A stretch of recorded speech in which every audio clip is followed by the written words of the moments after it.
Si hay dos conceptos bíblicos que deben ser claramente distinguidos, aunque nunca separados, son la ley moral de Dios y el Evangelio.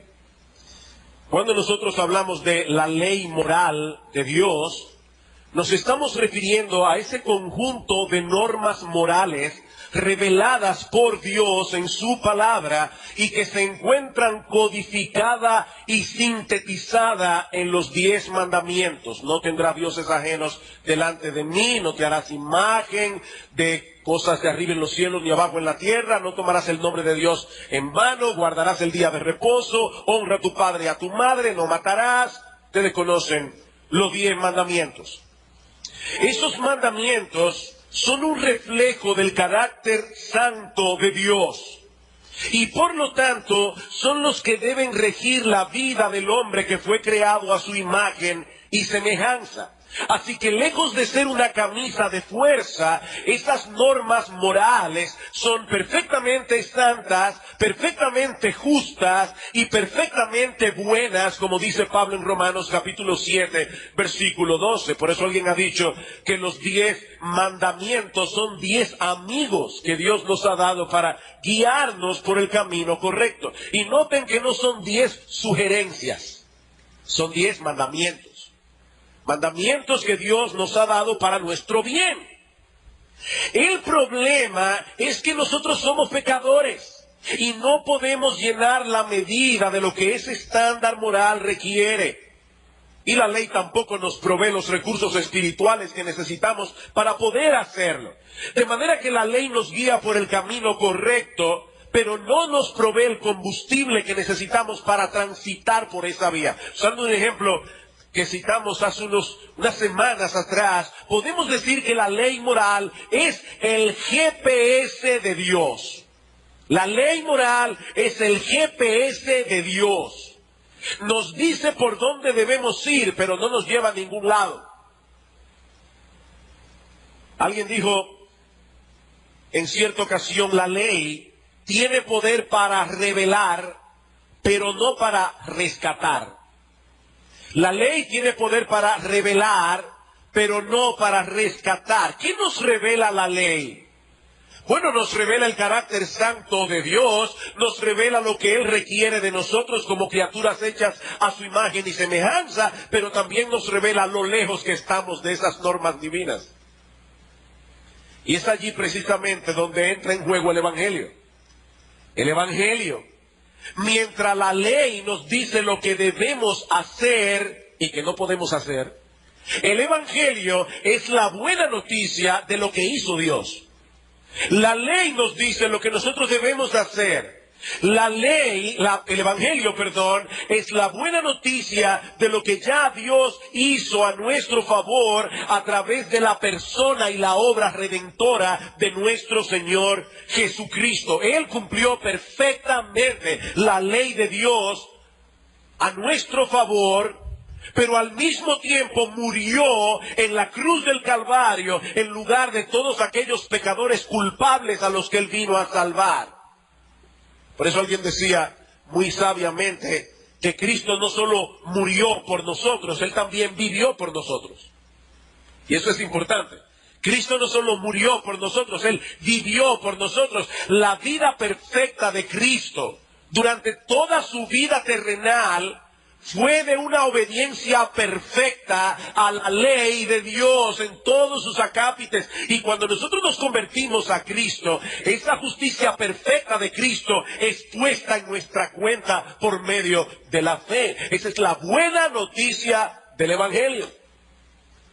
Y en base a esa obra de redención, ahora el Evangelio anuncia salvación completa y, óyeme bien, mi amigo, gratuita. Para todo aquel que cree, no para todo aquel que trata de obedecer los 10 mandamientos. No, no es así que nadie se va a salvar. Nadie va a llegar al cielo por querer guardar los 10 mandamientos. Eso es sencillamente imposible. La salvación es por gracia, por medio de la fe. Es un regalo de Dios para todos aquellos que se despojan de su decencia personal, de su moralidad y confían únicamente en la persona y la obra de nuestro Señor Jesucristo. Es por eso que Pablo dice en Romanos capítulo 3, versículos 27 y 28. Escuchen este texto, dice Pablo, luego de haber explicado que la salvación es por gracia, por medio de la fe, dice Pablo, ¿dónde pues está la jactancia? ¿Puede acaso alguno aquí jactarse de ser cristiano? ¿O jactarse de que va camino al cielo? Por supuesto que no, dice Pablo. Esa jactancia queda excluida, no tiene lugar en la vida del cristiano. ¿Por cuál ley, se pregunta Pablo, queda esa jactancia excluida? ¿Por la de las obras? No, dice él, sino por la ley de la fe. Concluimos pues que el hombre es justificado, es decir, declarado inocente, declarado no culpable, declarado justo en el tribunal de Dios por la fe, sin las obras de la ley. Por la fe, sin las obras de la ley. De hecho, mi amigo, déjame decirte algo. La Biblia dice, en Gálatas capítulo 3, versículo 10, que cualquier persona que esté tratando de llegar al cielo, obedeciendo los 10 mandamientos, está bajo maldición. Porque escrito está, maldito todo aquel que no permaneciere en todas las cosas escritas en el libro de la ley para hacerlas. Tú mentiste esta semana. Ya eso fue suficiente para condenarte. Y seguro que has mentido muchísimas veces a lo largo de toda tu vida. Nadie se puede salvar obedeciendo la ley. Ahora bien, ¿cuál es la relación del cristiano con esa ley moral de Dios una vez hemos sido salvados por gracia? Una vez hemos venido a Cristo en arrepentimiento y fe, ¿qué papel juega la ley? ¿Sigue siendo la ley moral de Dios el GPS del cristiano, que nos guía por el camino que agrada a Dios, o Jesucristo vino a traer un GPS diferente? Sobre todo en lo tocante al cuarto mandamiento, que es el tema que estamos estudiando aquí.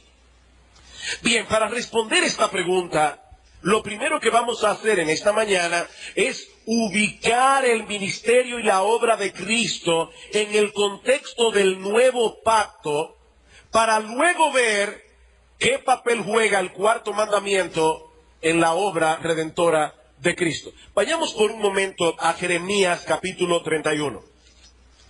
Libro del profeta Jeremías capítulo 31.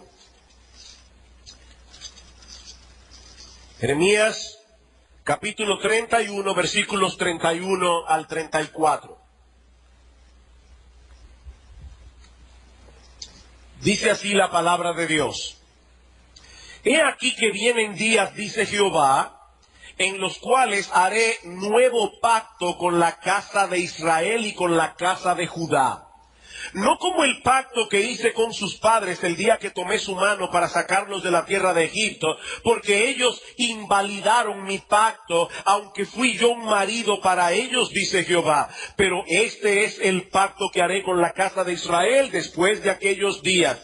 Daré mi ley en su mente y la escribiré en su corazón, y yo seré a ellos por Dios y ellos me serán por pueblo. Y no enseñará más ninguno a su prójimo, ni ninguno a su hermano, diciendo, conoce a Jehová, porque todos me conocerán. Es decir, todos los que estén incluidos dentro de ese nuevo pacto, desde el más pequeño de ellos hasta el más grande, dice Jehová, porque perdonaré la maldad de ellos y no me acordaré más de su pecado.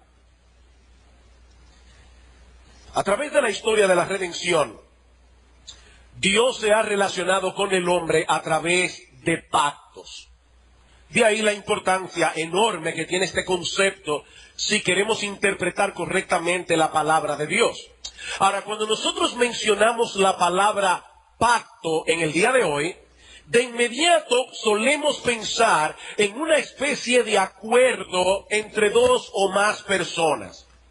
Por ejemplo, recientemente hubo un pacto político entre dos precandidatos de uno de los partidos mayoritarios de República Dominicana. Se reunieron en un lugar y acordaron ciertas cosas. Así que en la mente de la mayoría, y si se cumple o no el pacto, y eso es otra cosa, pero en la mente de la mayoría, un pacto es un acuerdo al que llegan dos o más personas. Esto es lo que te corresponde a ti en el pacto, esto es lo que me corresponde a mí.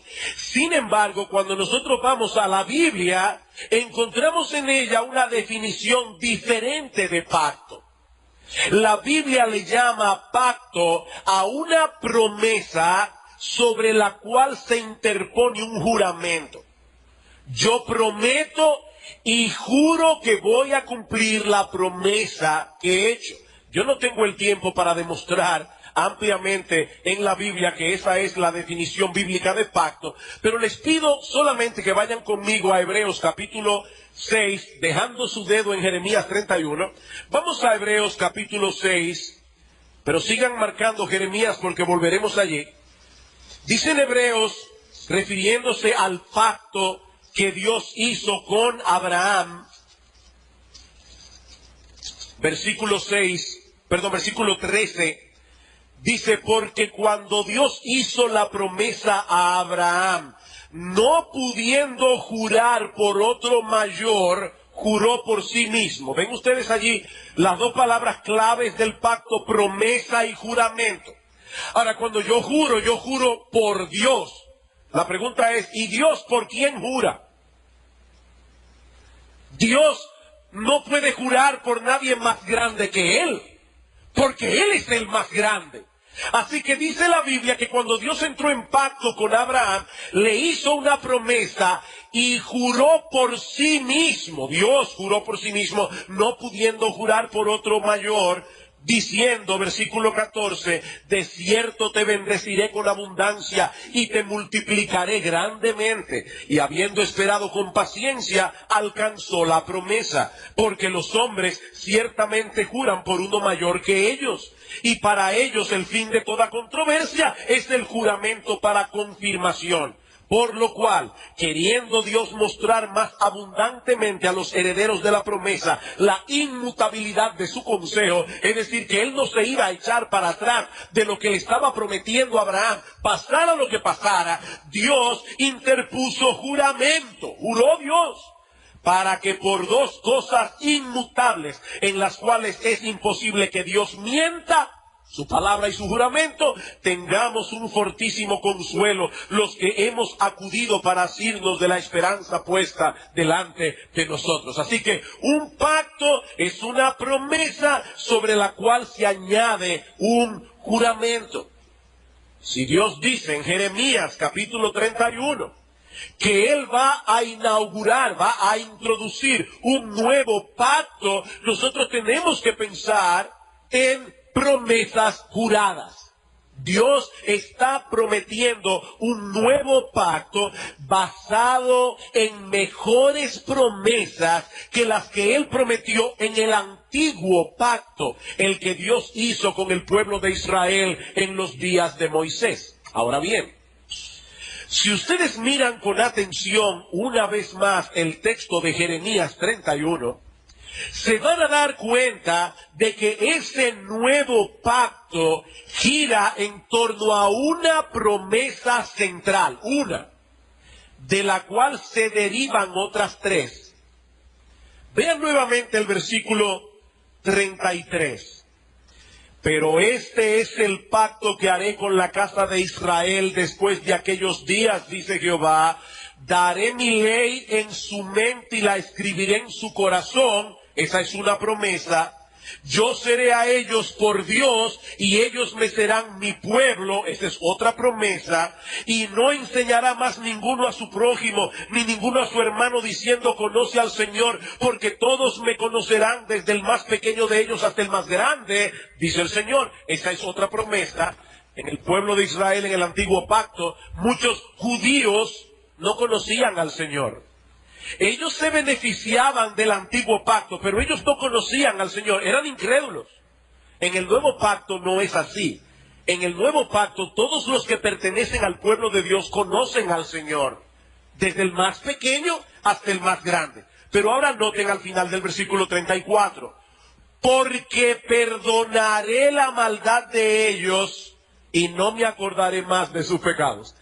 Promesa, promesa, promesa, y ahora, ¿por qué se van a cumplir esas promesas? Porque Dios se va a olvidar de nuestros pecados, porque Dios hará una obra a través de la cual todos nuestros pecados serán borrados. Mis hermanos, yo vuelvo a repetir lo que decía hace un momento. Todo lo que la ley exige del hombre es santo, es justo, es bueno. Dios no es un matagozo cósmico que está en el cielo prohibiendo todo lo que nos gusta. No, Dios es un Padre amante que nos guía por el camino que nos conviene. Sin embargo, nosotros no podemos ni queremos obedecer esa ley porque somos pecadores. Así que el problema no está en la ley moral de Dios, el problema está en nuestros pecados.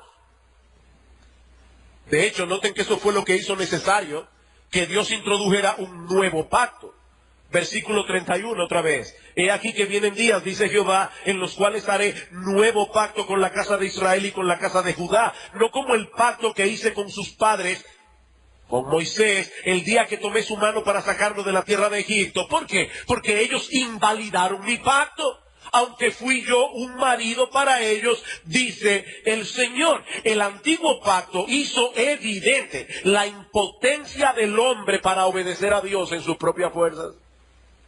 En el mismo libro de Jeremías, él se pregunta, ¿mudará el etíope su piel y el leopardo sus manchas? ¿Ustedes creen, niños, que si ustedes van al zoológico y llevan una buena funda de ace y amansan al leopardo para que no les haga daño, ustedes comienzan a restregar las rayas que tiene el leopardo, ¿ustedes creen que el leopardo se va a volver blanco? No, de ninguna manera. Las manchas del leopardo no se pueden quitar, están adheridas a la piel, son parte de la piel. Y se pregunta a Dios, ¿mudará el etíope su piel y el leopardo sus manchas? Así también podréis vosotros hacer el bien, estando habituados a hacer el mal. El hombre no quiere ni puede obedecer a Dios. Pero en vez de dejarnos en esa condición tan deplorable, Dios promete hacer algo extraordinario. Llevar a cabo un plan de redención por medio del cual todos nuestros pecados sean perdonados. Y es interesante notar, obviamente yo no puedo hacer ese ejercicio hoy aquí, pero es interesante notar que en todo el libro de Jeremías, el pecado, esa palabra que está muy poco de moda en el día de hoy, excepto en los menús. O sea, cuando usted está a dieta dice, este chocolate es una tentación. Ya la tentación y el pecado se definen en torno a la dieta, no en torno a la ley moral de Dios. Pero en el libro de Jeremías, cuando ustedes ven cómo él define la palabra pecado, cómo él define la palabra iniquidad, otra palabra pasada de moda, se van a dar cuenta que todas las veces, vez tras vez, es en relación a los 10 mandamientos. Pecado es infracción de la ley. Cuando la Biblia dice que Dios perdonará nuestros pecados, ¿saben qué es lo que está diciendo? Que Dios va a perdonar todas las veces que nosotros hemos violado cualquier acápite de los 10 mandamientos. En cualquier forma. Más adelante, la Biblia nos enseña cómo fue que Dios hizo eso posible, sin dejar de ser justo. Porque no es tan sencillo para Dios como decir, yo me voy a hacer de la vista gorda, ven mi hijo, ven que yo no te voy a mandar al infierno. No, Dios no puede hacer eso, porque si lo hace, Él mismo estaría violando su ley. No, Dios envió a su hijo, hecho hombre, para que Él pagara en la cruz del Calvario la penalidad que tú y yo merecemos por causa de nuestro pecado, por causa de todas las veces que hemos violado la ley de Dios. Por eso es que en Hebreos capítulo 10, versículo 14 dice, porque con una sola ofrenda, la ofrenda del cuerpo de Cristo en la cruz del Calvario, Él hizo perfectos para siempre a los santificados. ¿Y saben cuál texto cita el autor de Hebreos para probar su punto? Jeremías 31. Jeremías 31. Y dice el autor, porque eso fue lo que él prometió, perdonar todos nuestros pecados. Ahora bien, Dios no solamente promete perdonar todas las veces que nosotros hemos violado su ley moral, sino que también promete escribir esa ley en nuestra mente y en nuestro corazón. En otras palabras, Dios promete en el nuevo pacto transformarnos de tal manera en nuestro ser interior que tengamos el impulso, el deseo y la capacidad de obedecer esa ley moral.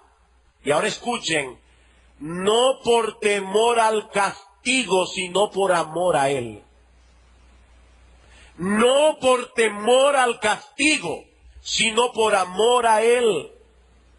Escuchen una vez más el conocidísimo pasaje de Deuteronomio capítulo 6, un texto que nosotros solemos citar cada vez que estamos predicando acerca de la crianza de los hijos. Pero yo quiero que ustedes noten algo distinto ahora en este pasaje. En los versículos 1 al 3, no lo voy a leer porque no tenemos el tiempo, pero en los versículos 1 al 3, Dios insiste, yo quiero que ustedes guarden mi ley, yo quiero que ustedes obedezcan mi ley. Pero ahora dice en el versículo 4, oye Israel, Jehová nuestro Dios, Jehová uno es, y amarás a Jehová tu Dios de todo tu corazón y de toda tu alma y con todas tus fuerzas, y estas palabras que yo te mando hoy estarán sobre tu corazón. Dios quería desde el principio que nosotros obedeciéramos de corazón. Y más adelante en Deuteronomio capítulo 30, versículo 6 dice, y circuncidará Jehová tu Dios tu corazón y el corazón de tu descendencia para que ames a Jehová tu Dios con todo tu corazón y con toda tu alma a fin de que vivas. Mis hermanos, déjenme decirles algo a los amigos que nos visitan en esta mañana. Lo que Dios demanda de nosotros no es simplemente que nos conformemos externamente a un patrón de conducta. Un hombre puede no serle infiel a su esposa físicamente, pero puede ser infiel a ella en su mente y en su corazón, codiciando a otra mujer. Bien, lo que Dios quiere de nosotros no es simplemente que nosotros nos guardemos de las prácticas externas que se conforman a la ley. Dios quiere una obediencia que surja, que fluya de nuestro interior, movida por el amor a Él. Esa es la misma conexión que hace nuestro Señor en Mateo 22. Un intérprete de la ley se acerca a Cristo y le pregunta, Maestro, ¿cuál es el mandamiento más importante de la ley? Jesús le dijo, amarás al Señor tu Dios con todo tu corazón, Deuteronomio 6, con todo tu corazón y con toda tu alma y con toda tu mente. Este es el primero y grande mandamiento. Y el segundo es semejante, amarás a tu prójimo como a ti mismo. De estos dos mandamientos depende toda la ley y los profetas. He ahí, mis hermanos, un resumen de lo que la ley de Dios exige de nosotros, amarlo a Él, amar al prójimo. El que ama a Dios y ama al prójimo va a cumplir los 10 mandamientos. Pero nosotros no podemos hacer eso, porque nosotros no amamos a Dios de corazón desde el día que nacimos. Y yo sé que aquí debe haber personas que dicen, bueno, pues déjame decirte algo. Yo amo a Dios desde chiquito. No, el hombre ama a un Dios que él se fabrica en su mente y en su corazón, no al Dios de la Biblia. La Biblia dice claramente que nosotros nacemos aborreciendo a ese Dios porque nacemos siendo pecadores. Así que el hombre no puede obedecer los mandamientos por amor a Dios, a menos que Dios circuncide el corazón. En palabras más sencillas, a menos que Dios transforme por completo el asiento mismo de nuestra personalidad. Y mis hermanos, eso es exactamente lo que Dios promete hacer en el nuevo pacto. Transformarnos de tal manera en nuestro ser interior que podamos obedecer sus mandamientos motivados por el amor a Él, no por temor al castigo. Por eso dice unos comentaristas del Antiguo Testamento, que son dos autoridades, Gill y Delitzsch, ellos dicen la diferencia entre los dos pactos, el antiguo y el nuevo, en lo que respecta a la ley moral, es que en el antiguo pacto, esta ley era un código externo a nosotros, escrito en dos tablas de piedra, mientras que en el nuevo pacto ha venido a ser un principio interno de vida. ¿Escucharon eso? En el antiguo pacto eran dos tablas de piedra externas a nosotros que nos decían, esto es lo que tú tienes que hacer. Ahora Dios ha tomado esa ley y la ha escrito con su propio dedo en nuestro corazón para que venga a ser un principio interno de vida. ¿Cuándo entró en vigor este nuevo pacto? Cuando nuestro Señor Jesucristo murió por nosotros en una cruz y resucitó al tercer día. La semana pasada, en la tarde, nosotros estábamos celebrando la cena del Señor. Y decíamos, nosotros celebramos esa cena porque Cristo lo mandó.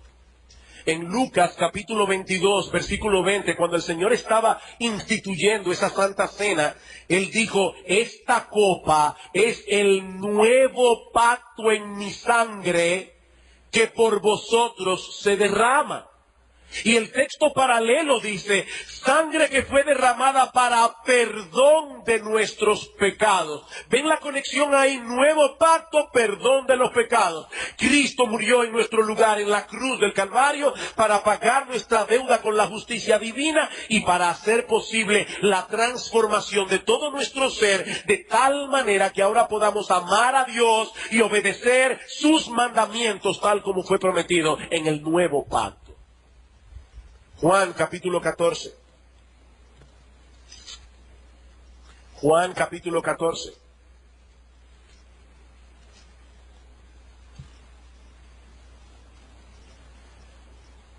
Versículo 15. Si me amáis, guardad mis mandamientos. El amor a Dios no se define en la Biblia como un sentimiento místico, abstracto, etéreo. Dice Cristo, tú me amas, guarda mis mandamientos. Versículo 18, no os dejaré huérfanos, vendré a vosotros. Ustedes recuerdan que una de las promesas del nuevo pacto es, yo estaré con ustedes, ustedes serán mi pueblo y yo seré vuestro Dios. Dice Cristo ahora, no os dejaré huérfanos, vendré a vosotros. Todavía un poco y el mundo no me verá más, pero vosotros me veréis, porque yo vivo, vosotros también viviréis. En aquel día vosotros conoceréis que yo estoy en mi Padre y vosotros en mí, y yo en vosotros. La promesa del nuevo pacto. El que tiene mis mandamientos y los guarda, ese es el que me ama, y el que me ama será amado por mi Padre, y yo le amaré y me manifestaré a él. Le dijo Judas, no el Iscariote, Señor, ¿cómo es que te manifestarás a nosotros y no al mundo? Respondiendo Jesús le dijo, el que me ama mi palabra guardará, y mi Padre le amará, y vendremos a él y haremos morada con él. El que no me ama no guarda mis palabras, y la palabra que habéis oído no es mía, sino del Padre que me envió. Cristo no vino a traer un nuevo GPS. Dice Cristo claramente, esas palabras no son mías, son del Padre que me envió. Yo vine a hacer una obra de transformación en vuestros corazones para que ahora puedan con gusto, con gozo, con deleite obedecer mi voluntad. Por eso en Mateo 28, antes de partir al cielo, Cristo dijo: toda potestad me es dada en los cielos y en la tierra, por tanto id y haced discípulos a todas las naciones, bautizándolos en el nombre del Padre y del Hijo y del Espíritu Santo, y enseñándoles que guarden todas las cosas que yo os he mandado. Ven una vez más la presencia de Cristo y la ley escrita en el corazón. Ahora bien, ¿incluyó Jesús el cuarto mandamiento en ese GPS que Él puso en nuestra mente y en nuestro corazón? ¿O solo ratificó 9 de los 10 mandamientos? Algunos dicen que el GPS de Cristo no es otra cosa que su mandato a que nos amemos unos a otros. No el decálogo, el que nos amemos unos a otros. Pero eso no resuelve el problema. En Romanos capítulo 13, escuchen lo que dice el apóstol Pablo allí. Romanos capítulo 13, versículo 8. No debáis a nadie nada, sino el amaros unos a otros, porque el que ama al prójimo ha cumplido la ley. ¿Cuál ley? Porque no adulterarás, no matarás, no hurtarás, no dirás falso testimonio, no codiciarás. Los mandamientos del decálogo, y para que no haya duda, y cualquier otro mandamiento, en esta sentencia se resume: amarás a tu prójimo como a ti mismo. El amor no hace mal al prójimo, así que el cumplimiento de la ley es el amor. Yo no tengo ningún problema en decir que el GPS de Cristo es: ámense unos a otros, siempre y cuando entendamos que el amarnos unos a otros, lo que implica en la práctica es cumplir al favor del otro los 10 mandamientos. Eso me lleva a nuestro segundo encabezado: la enseñanza y comportamiento de Jesús en lo tocante al día de reposo. Y aquí, hermanos, es importante que nosotros entendamos que el comportamiento de Jesús durante su ministerio en lo tocante al día de reposo era como el de cualquier judío piadoso de su época, exceptuando el hecho de que Cristo no se sometió a ninguna de las regulaciones impuestas por los maestros religiosos de Israel en lo tocante al cuarto mandamiento. Y eso provocó más de una vez confrontación entre Cristo y los fariseos. Nosotros encontramos constantemente en los evangelios a los fariseos confrontando al Señor y a los discípulos por la manera como ellos guardaban el día de reposo. Sin embargo, mis hermanos, es importante insistir en que Cristo nunca violó ningún mandamiento del decálogo, porque de haberlo hecho ya no hubiese podido ser nuestro Salvador. Se trataba más bien de una confrontación entre Cristo y la tradición de los judíos. Tradiciones que fueron puestas por escrito en un libro conocido como la Mishnah, en donde los maestros religiosos de Israel establecían hasta en el más mínimo detalle la manera como los israelitas debían guardar el sábado. Si yo no recuerdo mal, la Mishnah contiene 24 capítulos solamente con respecto al día de reposo. Para que ustedes tengan una idea, Alfred Edersheim, que es un judío convertido al Señor, escribió lo siguiente acerca de lo que dice la Mishnah. Oigan esto, hermanos, sobre todo ustedes, hermanas. Una mujer no puede salir con adornos que pudiera quitarse en la calle, como una diadema, a menos que esté unida al sombrero. Porque si lleva a un arete que se lo puede quitar y está cargando algo, y eso estaba prohibido en el día de reposo, no llevarás carga ninguna. Tampoco puede llevar un collar o un anillo en la nariz, ni alfileres en el vestido. La razón de esta prohibición de ornamentos era que en su vanidad las mujeres podían quitárselo para mostrárselo a sus amigas. Y entonces, olvidándose del día, llevarlos en la mano, lo cual sería una carga. Las mujeres tienen prohibido también mirarse en el espejo en sábado, porque podrían descubrir una cana e intentar arrancársela, y eso sería un trabajo. O lo que sería peor, un pecado más grave, una mujer puede andar por su patio, pero no por la calle con una peluca, porque eso también sería una carga. De modo similar, un hombre no puede llevar calzado de madera con clavos o solo un zapato, porque eso implicaría trabajo. No es legal limpiar el fango de los zapatos, porque también sería un trabajo, con la excepción quizá de hacerlo con el reverso de un cuchillo. De modo similar, una persona podía ir con la oreja vendada, pero no con dientes postizos. Si se caía el vendaje de la oreja, no podía ser reemplazado. Esto era tan bárbaro que los rabinos hasta se llegaron a preguntar si era legítimo que un padre cargara a su hijo en sábado. Gracias al Señor llegaron a la conclusión de que sí. Aún en el caso supuesto, oigan esto, así lo dice la ley de ellos, no la de la Biblia, aún en el caso supuesto de que el niño tuviera una piedra en la mano, aún así. De manera que cuando los fariseos confrontaban a Cristo, no era porque hubiese violado la ley de Moisés, era por no adherirse a todas esas tradiciones humanas que ellos habían añadido a la ley. Vayan conmigo al Evangelio de Marcos, capítulo 2. Marcos, capítulo 2. Este es un texto clave en cuanto al tema que estamos tocando hoy aquí.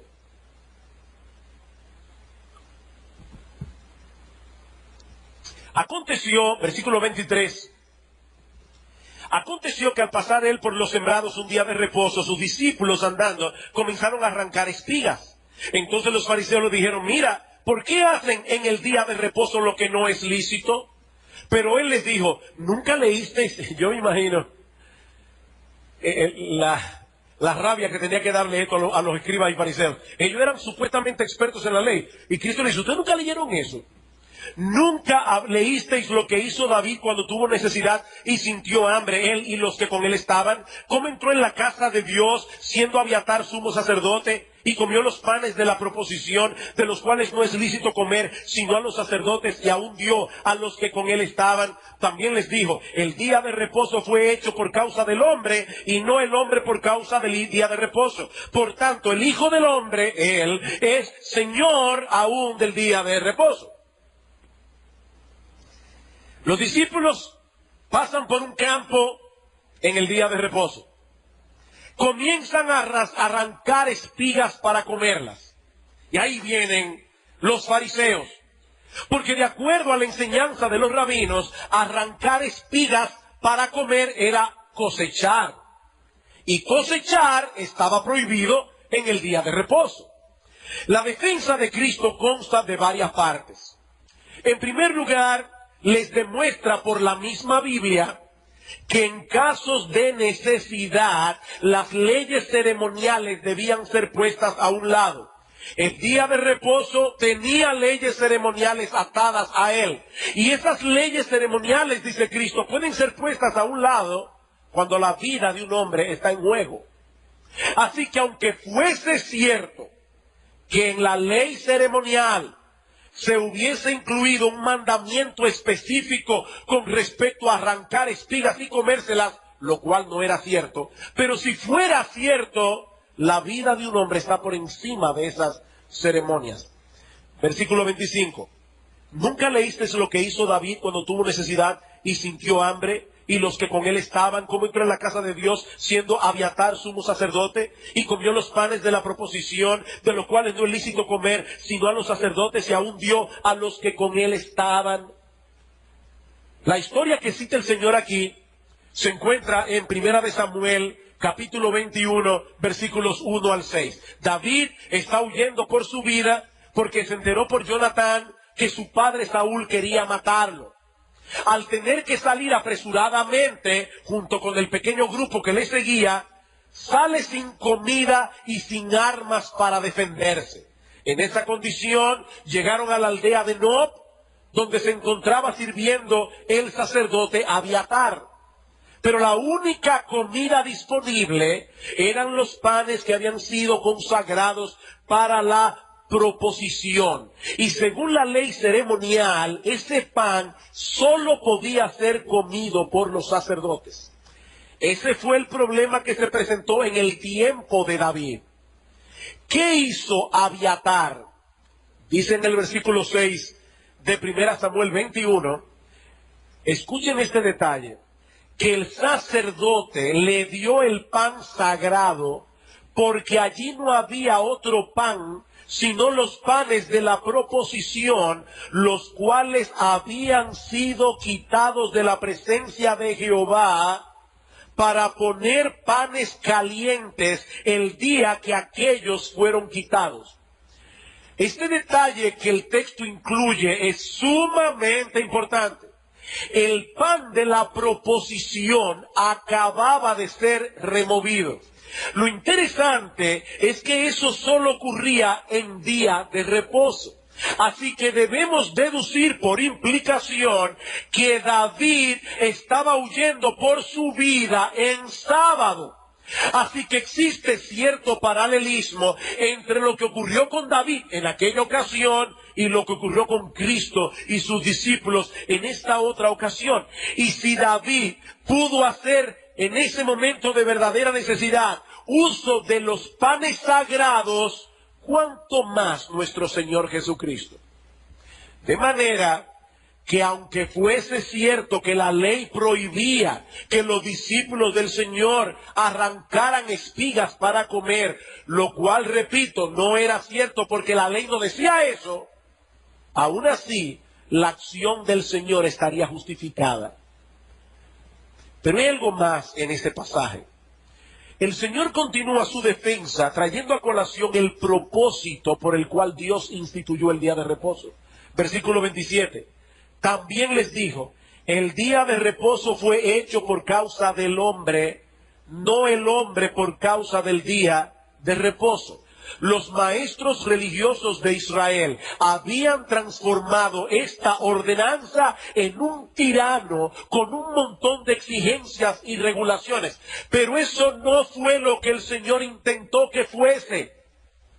El hombre como hombre necesita un día de reposo. Cristo nunca negó eso. No es el judío el que necesita apartar un día de cada 7, es el hombre. Esta ordenanza va a ser necesaria mientras el hombre sea hombre. Cuando lleguemos al cielo, nosotros vamos a gozar de un sabbat eterno. Pero mientras estemos aquí en la tierra, vamos a tener la necesidad de guardar ese reposo semanal. Pero el argumento más importante es el que Cristo trae a colación en el versículo 28. Por tanto, el Hijo del Hombre es Señor aún del día de reposo. ¿Por qué ese por tanto? O porque él acaba de decir que el día de reposo lo hizo Dios. ¿Y quién es Cristo? Dios hecho hombre. Por lo tanto, él es, no será, ni fue, es Señor del día de reposo. Los fariseos estaban acusando a los discípulos de haber violado el día de reposo. Pero el Señor les hace ver que fue Dios, Él es Dios, quien instituyó y diseñó ese día, no los rabinos. Por lo tanto, Jesús, como el Dios encarnado, tiene plena autoridad sobre el día de reposo. Es como si el Señor les estuviera diciendo, ustedes los fariseos acusan a mis discípulos de haber violado el sabbat. Pero ¿qué derecho tienen ustedes de hacer esa acusación si el día de reposo es parte de mi ley? Yo fui quien la publiqué en el Sinaí. Es por mi autoridad que esta ley se sostiene. El hecho de que yo esté satisfecho con la conducta de ellos ya es suficiente para probar tu inocencia. Yo los vi arrancar las espigas, yo los vi comérselas, yo no los reprendí, ni se los prohibí. Y si yo no hice tal cosa, ustedes tampoco pueden hacerlo, porque yo soy Señor del día de reposo.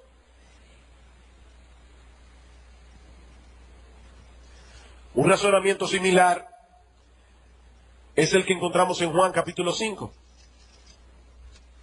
Juan capítulo 5.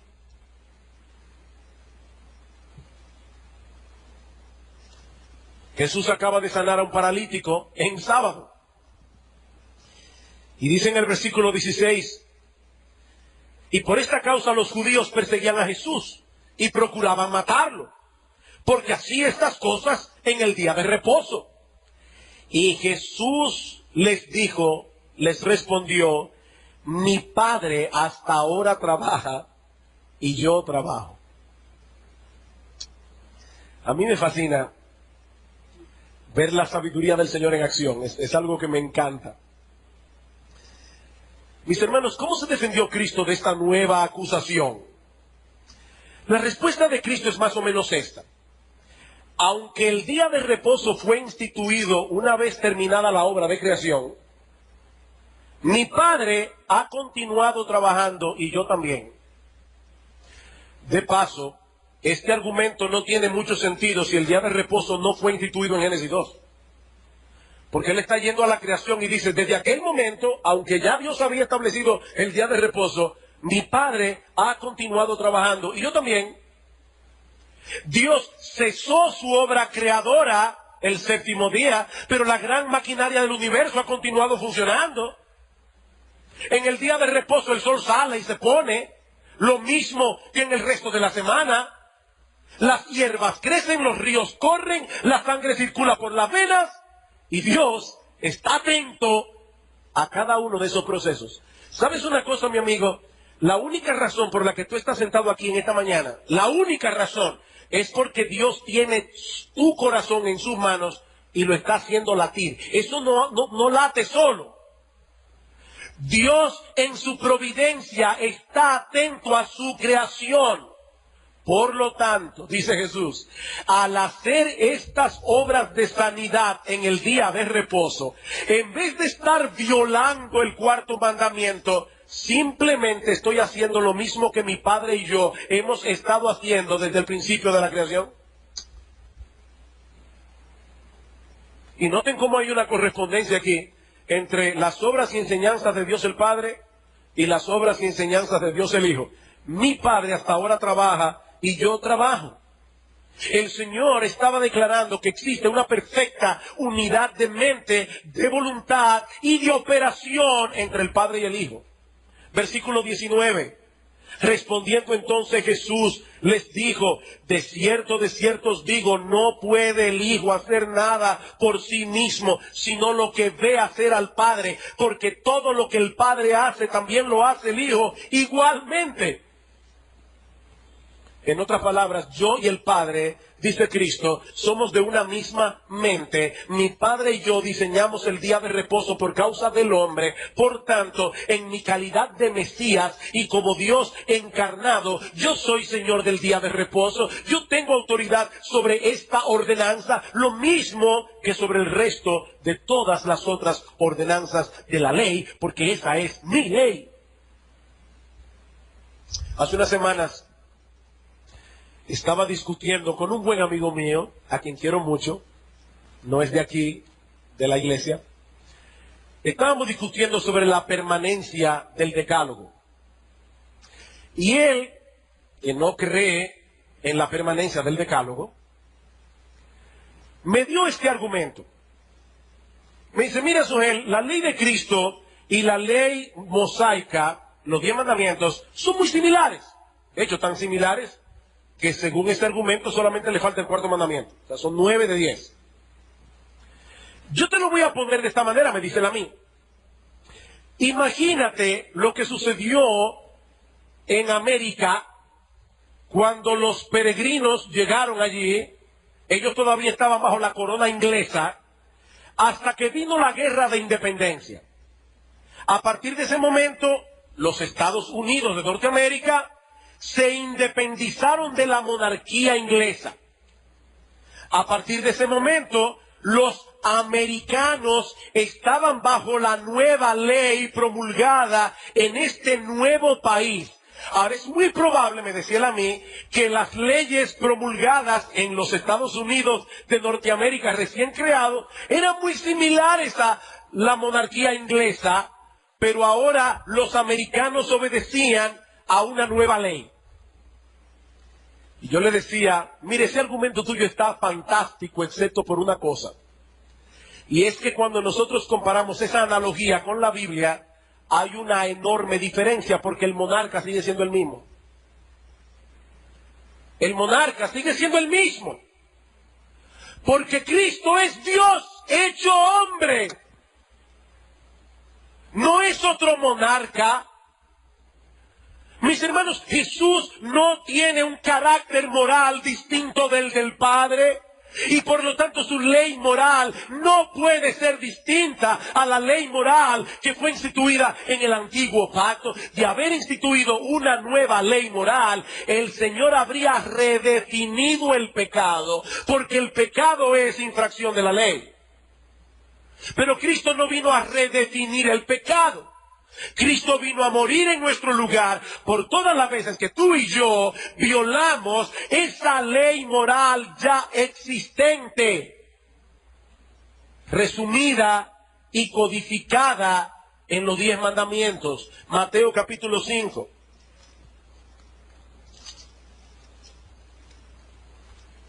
Mateo capítulo 5. Versículo 17.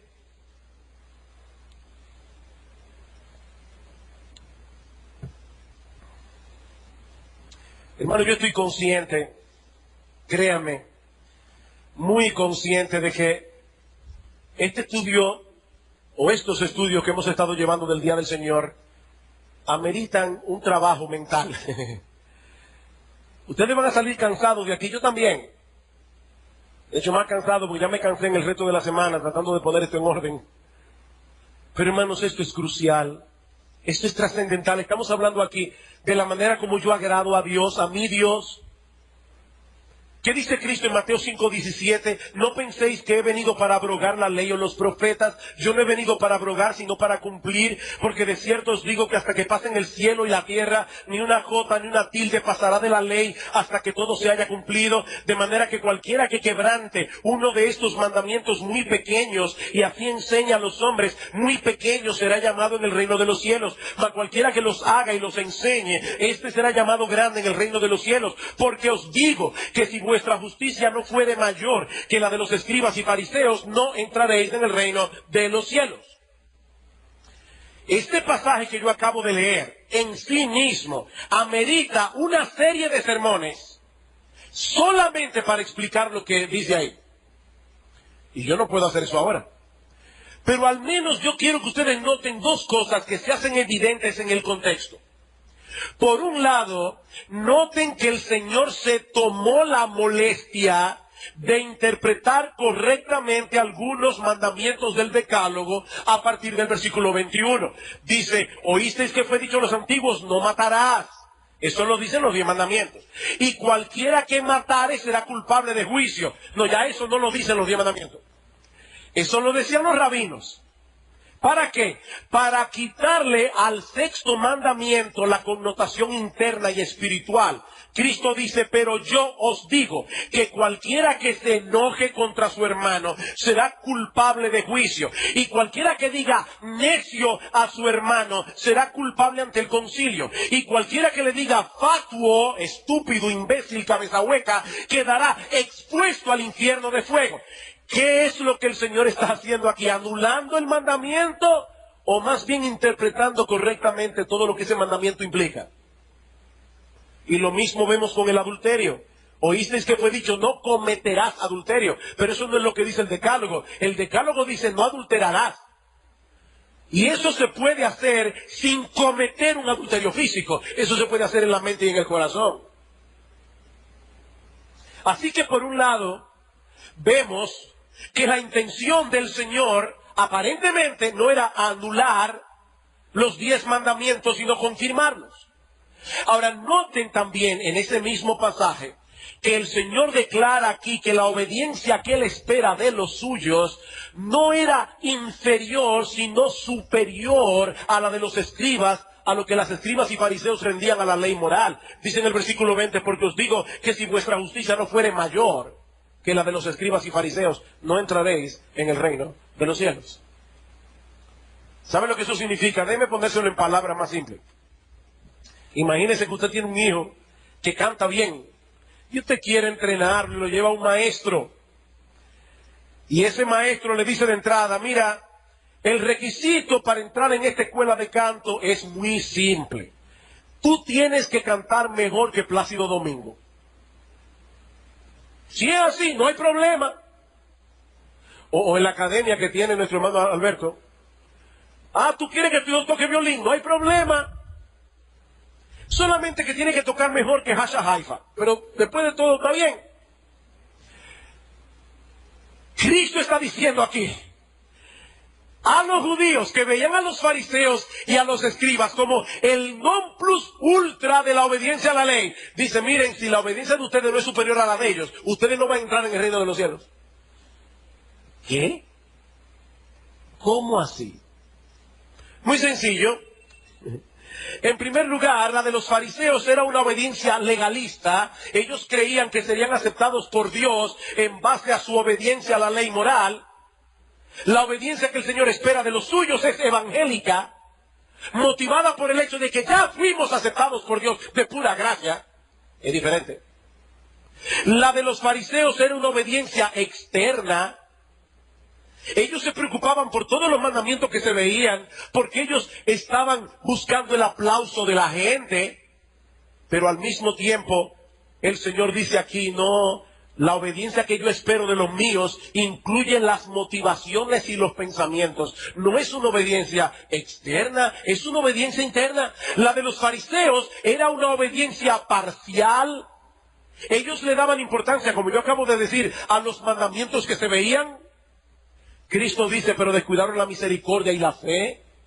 La de los fariseos era una obediencia hipócrita, porque no era motivada por el amor a Dios o el amor al prójimo, sino por amor a su propia reputación. La que el Señor espera de los suyos es una obediencia sincera, que no procura hacer otra cosa que tener la sonrisa de Dios, agradar a Dios. Señor, yo no voy a mirar ese programa de televisión porque quiero agradarte a ti. De manera que el Señor no vino a anular o rebajar las demandas de la ley moral. Cristo vino a redimirnos de la esclavitud del pecado y vivificar nuestros corazones para que ahora tengamos el deseo y la capacidad de hacer la voluntad de Dios. Eso es lo que dice Pablo en Romanos capítulo 8, versículo 4. Y me alegra que estaba leyendo estas semanas pasadas a una persona que no cree en la vigencia del día del Señor, sin embargo, extrañamente interpreta este pasaje igual como yo lo voy a interpretar ahora. Dice en Romanos 8:1, ahora pues ninguna condenación hay para los que están en Cristo Jesús, los que no andan conforme a la carne, sino conforme al Espíritu, porque la ley del Espíritu de vida en Cristo Jesús me ha librado de la ley del pecado y de la muerte. Porque lo que era imposible para la ley, por cuanto era débil por la carne, ¿qué es lo que era imposible para la ley? Llevarme a obedecerla. ¿Porque había algún problema en la ley? No, dice Pablo, porque había un problema en mi carne, en mi naturaleza pecaminosa. Dios, enviando a su Hijo en semejanza de carne, de pecado, y a causa del pecado, condenó al pecado en la carne, para que la justicia de la ley, la justicia que la ley demanda, se cumpliese en nosotros, que no andamos conforme a la carne, sino conforme al Espíritu. Por el contexto es evidente que Pablo, no está hablando de la justificación por la fe, sino de la santificación. Esa justicia que la ley exige, ahora se cumple en nosotros por el Espíritu Santo que tenemos en nuestro corazón. Y uno de esos mandamientos estipula que apartemos un día de cada 7 para reposar y adorar. Cuando éramos esclavos del pecado, ese mandamiento era una carga insoportable, porque el deseo de nuestro corazón era mantener a Dios a raya, lo más lejos posible de nuestra vida. Pero ahora que estamos en Cristo y hemos gustado por nosotros mismos la bondad de nuestro Dios y que es dichoso el hombre que en Él confía, como dice el Salmo 34:8, el día del Señor ha dejado de ser una carga para venir a ser un deleite y un enorme privilegio. Imagínate que un día recibes una carta de alguien que es muy importante para ti. Alguien a quien tú admiras profundamente. Y la carta te dice: fulano, yo quiero pasar un tiempo contigo. Te estoy invitando a que vengas a mi casa. Yo quiero estar un tiempo contigo. Piensa tú ahí mismo en tu asiento, alguien que tú admires profundamente. Y esa persona te dice: mira, dame la alegría de pasar un tiempo conmigo. Wow. ¿Cómo tú reaccionarías? Puede ser el presidente de la República, puede ser a tu monarca, puede ser quien sea. ¿Cómo tú reaccionarías a la invitación? Ustedes se imaginan al individuo diciendo: óyeme, qué problema. Yo que tenía ese tiempo apartado para... Y ahí por lo que tú quieras, jugar tenis, lavar la ropa, lo que tú quieras. ¿Tú reaccionarías así? Porque si es así, estás evidenciando que en realidad esa persona, después de todo, no era tan importante para ti. No era tan importante. Óyeme, esa persona te está diciendo: fulano, óyeme, tú puedes venir a mi casa, que yo quiero pasar tiempo contigo. Oye, pero es que yo había hecho planes para ir al cine ese día.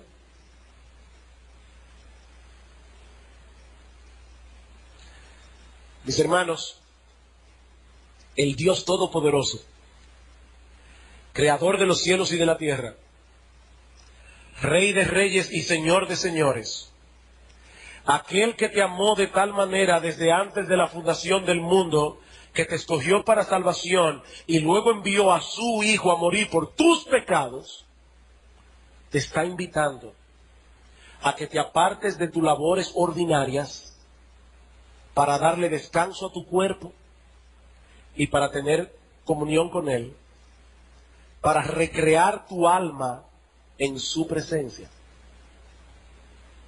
Esta tarde vamos a estudiar por qué el domingo y no el sábado. Pero mis hermanos, la carga de mi corazón y mi oración a Dios por esta iglesia es que el Señor aumente de tal manera nuestra pasión y nuestro deleite en Él, que nosotros podamos decir como el salmista: ¿a quién tengo yo en los cielos sino a ti? Y fuera de ti nada deseo en la tierra, nada. Mi corazón y mi carne desfallecen, mas la roca de mi corazón y mi porción es Dios para siempre. Mi amigo, si tú no conoces ese deleite, no es guardando los 10 mandamientos que tú vas a llegar al cielo. Es arrepintiéndote de tus pecados y confiando únicamente en ese Redentor que dio su vida en la cruz del Calvario, muriendo en lugar de todos aquellos pecadores culpables a los que Él vino a salvar. Y hoy ese Salvador anuncia salvación completa y gratuita únicamente por la fe. No deseches esa invitación que viene con el sello real del Dios del cielo.